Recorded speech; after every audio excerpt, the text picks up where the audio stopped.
নাই। ও মুসলমান, যত শীত হোক গায়ে কাপড় নেয়, কত কম্বলদারি নামাজে আসে না, কিন্তু আল্লাহওয়ালা আজান দিলে আর ঘরে ঘুমাইতে পারে না।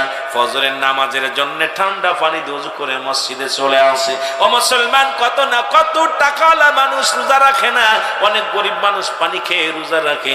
যারা আল্লাহরে ভালোবাসে, আমার আল্লাহর গোলামি যারা করে, একবার যারা মজা পাওয়া যায় আমার মওলার সঙ্গে ভালোবাসে, আমার মওলার প্রেমে যারা ডুব দেয়, জীবন দিতে রাজি, আমার মওলারে ছাড়তে রাজি না। জোরে বলেন ঠিক কিনা? আমার ভাইরা, আমার বন্ধুরা, বেলাল জমিনের মধ্যে বেহুশ হয়ে পড়ে রইলেন। খবর গেল মাইয়া, বেলাল মনে আর বাঁচবে না। কয় ভুলছেনি? কয় না। তার জবান দিয়ে শুধু আহা দাঁত শব্দ হয়।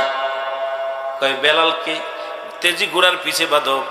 তেজি ঘোড়ার পিছে বাঁধা হলো।